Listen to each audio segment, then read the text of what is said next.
So WWE just proved once again that they don't give a damn about their superstars' health. Seth Rollins, the man who has literally bled for this company, the architect who rebuilt himself time and time again, was just forced to hand over his championship on SmackDown like yesterday's trash. And you know what the worst part is? This could have been prevented. This should have been prevented. But Triple H and the entire WWE machine would rather squeeze every last drop out of their talent until they break. And Seth Rollins just became their latest victim. Let me paint you the picture of what went down, because if you missed SmackDown, you missed one of the most disgraceful moments in recent WWE history. Seth Rollins, visibly hurt, limping to that ring with tears in his eyes, clutching a championship he fought tooth and nail to earn, only to be told he has to give it up. Not because he wanted to, not because he couldn't go anymore, but because WWE's relentless schedule finally caught up with him. The visionary, the revolutionary, the freaking man himself, reduced to handing over his legacy because the company he dedicated his life to worked him into the ground. And before you WWE apologists start typing your comments defending this company, sit down and listen. This isn't the first time. This isn't even the 10th time. This is a pattern, a cycle of abuse that WWE has perfected over decades. Stone Cold Steve Austin's neck, Edge's forced retirement, Daniel Bryan's career nearly ended, Paige's devastating injury, Finn Balor's shoulder, and now Seth Rollins. How many more superstars need to be sacrificed at the altar of WWE's profit margins before we say enough is enough? The injury happened during a brutal match that Seth Rollins had no business being in given his condition. Sources close to the situation, and I'm talking people who actually work backstage, have confirmed that Rollins had been wrestling through pain for weeks.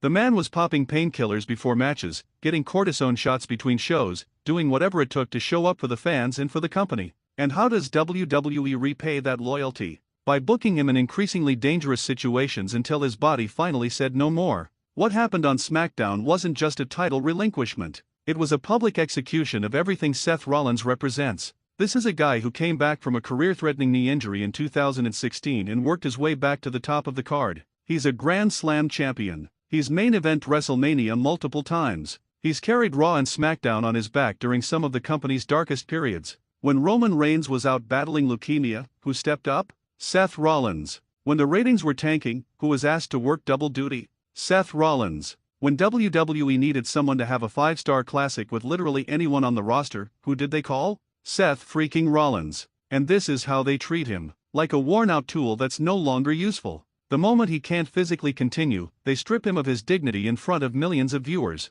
No ceremony. No respect. Just a cold, corporate decision masked as a storyline. And you want to know the sickest part? They're probably going to turn this into an angle. They're going to use Seth's real pain, his real injury, his real frustration as content for their programming. That's the WWE way, isn't it? Exploit reality until it bleeds into fiction, then profit from the confusion. The speech Seth gave in that ring, fighting back tears, trying to maintain his composure while his body was screaming at him, that was real. That wasn't a scripted promo. That was a man who poured his heart and soul into his craft, watching it all slip away because his body finally couldn't keep up with the pace WWE demanded. He talked about what that championship meant to him, about the sacrifices he made, about the time away from his family, about the physical toll. And all WWE cared about was who would hold the belt next and how they could book the tournament. Let's talk about the elephant in the room that nobody in WWE wants to address, the schedule. In 2025, with all the money WWE is making from their television deals, from Saudi Arabia, from premium live events, from merchandise, they still run their talent into the ground with a schedule that would break most professional athletes. Over 200 days a year on the road, multiple shows per week, travel across continents, time zone changes that would destroy anyone's circadian rhythm. Add to that the physical demands of wrestling itself, not just the matches but the training, the rehearsals, the promotional appearances, and you've got a recipe for disaster. Other sports have off-seasons for a reason. Football players get months to recover. Basketball players have structured rest periods. Even UFC fighters have control over when they compete. But WWE superstars? They're expected to perform at peak level 52 weeks a year with maybe a week or two off if they're lucky. And when their bodies inevitably break down, WWE acts shocked, like this is some unforeseen tragedy instead of the predictable outcome of their exploitative business model. Seth Rollins knew this. He's been vocal about the schedule before, careful not to bite the hand that feeds him but dropping hints that things need to change. In interviews, he's talked about the physical toll, about missing his daughter's milestones, about the constant pain that becomes your new normal. But he kept showing up because that's what WWE demands. You show up or someone else takes your spot. That's the culture Triple H and Nick Khan have fostered. That's the environment these performers exist in. No weakness. No rest. Just perform until you can't anymore, then get replaced. And let's address Triple H specifically because he's the one running creative now, the one who's supposedly different from Vince McMahon, the one who gets it because he was a wrestler himself. Paul, you should know better. You've had quad tears. You've wrestled through injuries. You know what it's like to push your body past its limits. So why are you allowing this to happen under your watch? Why did Seth Rollins have to get to the point of relinquishing a championship before someone in management said, hey, maybe we should give this guy some time off? The answer is simple and infuriating: money. WWE is making more money than ever before. Their stock price is soaring. They just signed a deal with Netflix that's going to make them billions. And with all that success comes pressure to maintain the momentum, to keep the content machine running at full speed. Superstars are just cogs in that machine, replaceable parts that can be swapped out when they malfunction. Seth Rollins breaking down doesn't stop the show. It just creates a new storyline opportunity and gives someone else a chance to step up.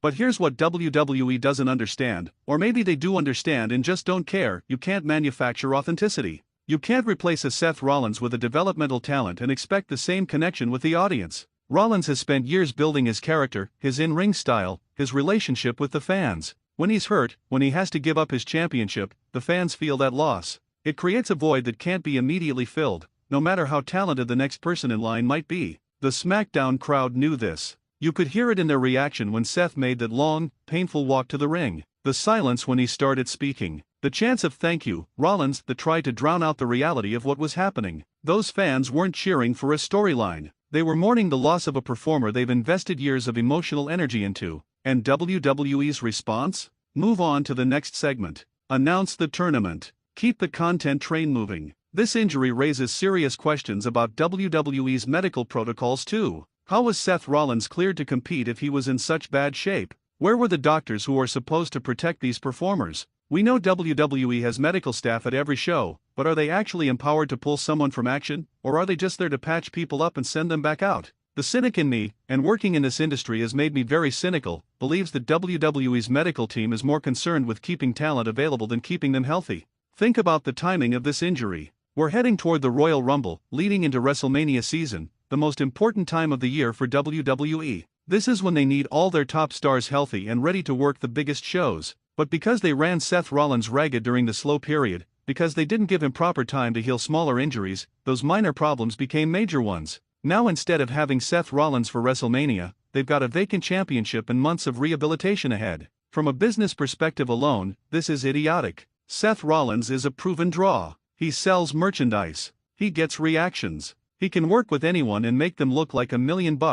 Losing him for an extended period hurts WWE's bottom line more than giving him a few weeks off to heal would have. But WWE operates on this bizarre logic where showing any weakness, any vulnerability, is seen as failure. So they push their talent until they break, then act surprised when everything falls apart. The parallels to other recent injuries are impossible to ignore. Remember when Edge had to retire the first time? He'd been wrestling through nerve pain, numbness in his arms, symptoms that were screaming danger. But he kept going because that's what WWE expected. It took a doctor finally saying if you take one more bump wrong, you could be paralyzed before WWE allowed him to stop. Daniel Bryan's concussion issues got so bad he had to retire for years. Paige's career ended because of cumulative damage from moves that never should have been allowed in the first place. Now Seth Rollins joins that list of casualties, and the worst part is he probably won't be the last. There's already speculation about other top stars working through injuries right now. How many more championship relinquishments do we need to see before WWE fundamentally changes how they operate?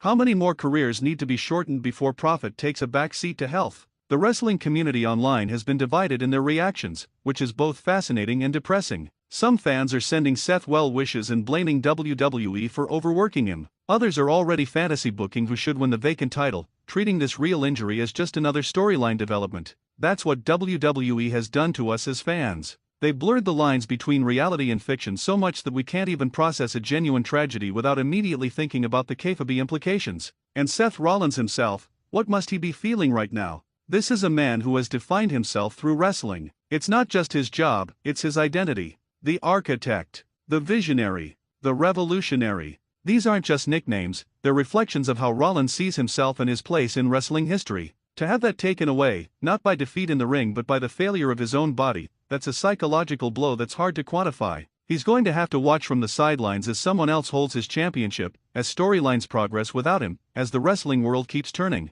The injury also raises questions about WWE's depth of talent. Do they have enough legitimate main event stars to absorb the loss of someone like Rollins? Or are they going to have to rush someone's push, elevate a mid-carder before they're ready, and potentially damage another career in the process? WWE's roster is large, but the top tier is relatively small. When you lose someone from that top tier, especially someone as versatile as Rollins, it creates ripples throughout the entire card. There's also the financial impact on Rollins personally. While WWE superstars are independent contractors, which is a whole other problematic issue, they make most of their money from working shows. Injured superstars still get paid a base amount, but they miss out on bonuses, merchandise royalties from live events, and all the ancillary income that comes from being an active performer. So not only is Seth Rollins dealing with a career-threatening injury, he's also taking a financial hit. That's the reality that WWE doesn't want you to think about when you're watching these emotional relinquishment segments. What happens next is anybody's guess. WWE will announce a tournament, probably an 8-man or 16-man bracket, to crown a new champion. They'll treat it as an exciting opportunity for someone new to step up.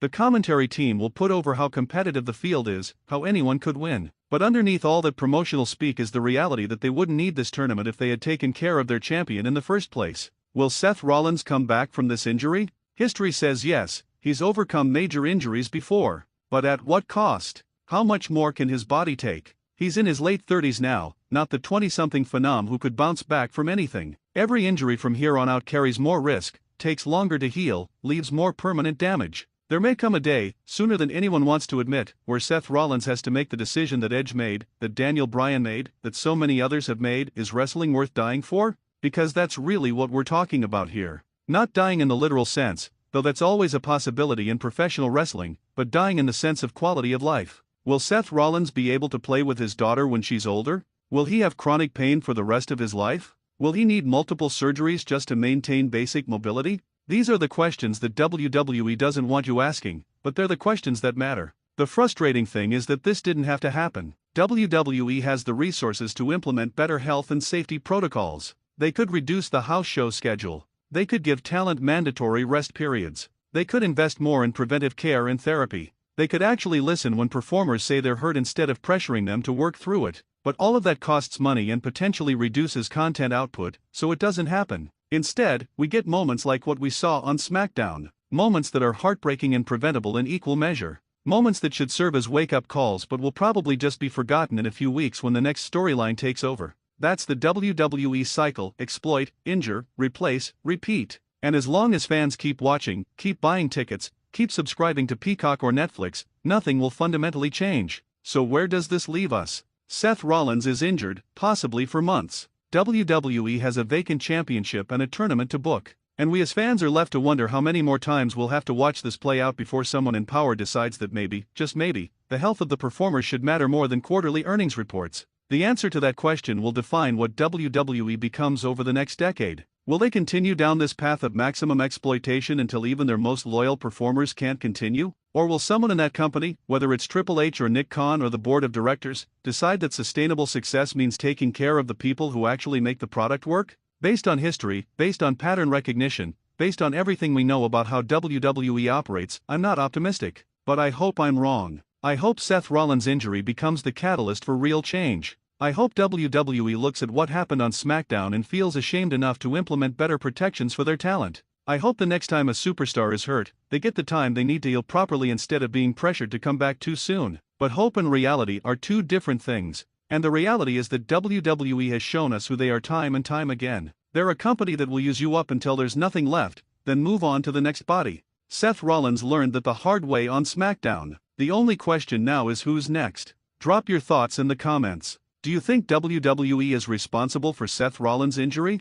Should there be changes to the schedule? And who do you think should win the tournament? Let's talk about it, because if we don't keep having these conversations, nothing will ever change.